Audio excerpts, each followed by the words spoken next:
Next question दे रखा है the shape of a garden is rectangular in the middle and semi circular at the ends as shown in the diagram find the area and the perimeter of the garden. यहाँ पे साफ साफ कहा गया है कि सेमी सर्कल और rectangle यानी कि ये दो चीजें हमें दे रखी हैं यहाँ पे और यहाँ पे। ठीक, तो यहाँ से हम लोग को ये बताना है कि इसका एरिया और पेरीमीटर क्या है। पता होना चाहिए कि ये कितनी है, ये कितनी है और ये चीजें कितनी है। ठीक है, पेरीमीटर के लिए तो सबसे पहले हम लोगों ने पेरीमीटर के लिए क्या किया है, 20 में से ये टोटल जो इतनी थी 20, उसमें से हमने ये इतनी माइनस कर दी है, इतनी 3.5 प्लस 3.5, क्योंकि ये सेमी सर्कल की हमें दे रखी थी लेंथ। ठीक है, तो इन दोनों को प्लस कर लिया क्योंकि यहाँ पे भी 3.5 है, यहाँ पे भी 3.5 है, दोनों को प्लस किया 7 हो गया। 20 माइनस 7 13 मीटर आ गया, यानी कि रेक्टेंगल की जो लेंथ है ये चीज ये है 13। ठीक है, पाई आर होता है, तो वहां से फॉर्मूला लगाया हमने यहाँ पे 22/7 into 3.5 is equal to 11 metre आया है।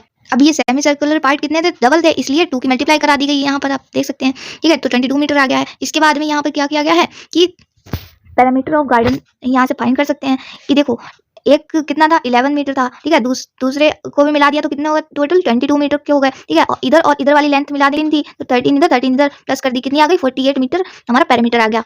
इसके बाद में एरिया बताना था, ये एरिया के लिए क्या करेंगे, एरिया ऑफ रेक्टेंगल जितना होगा। ठीक है, और इंटू प्लस कर देंगे उसमें डबल करके सेमी सर्कुलर रीजन जितने का एरिया जितना होगा। ठीक, तो उसके लिए हम लोगों ने पहले 3 × 7 किया है। क्यों, क्योंकि रेक्टेंगुलर एरिया जो था उसकी 3 लेंथ थी और 7 विड्थ थी। ठीक है, प्लस कर दिया है, उसके बाद में यहाँ पर देख सकते हैं प्लस कर दिया है area of semi circular region कितना था 22/7 इंटू 3.5 का स्क्वायर, यानी पाई आर स्क्वायर एक तरफ का था। ठीक है, और दोनों तरफ के हमें बताने थे, इसलिए 1/2 कर दिया है। क्यों, क्योंकि सेमी सर्कुलर था और दोनों तरफ की थी, इसलिए 2 से मल्टीप्लाई भी करी गई है। ठीक, तो 2 से 2 यहाँ पर कैंसिल हुआ है और यहाँ से जब मल्टीप्लाई करी गई है तो 38.5 आ गया है और 91 इधर मल्टीप्लाई करने पर आया है, तो टोटल कितना आ गया 129.5 मीटर स्क्वायर।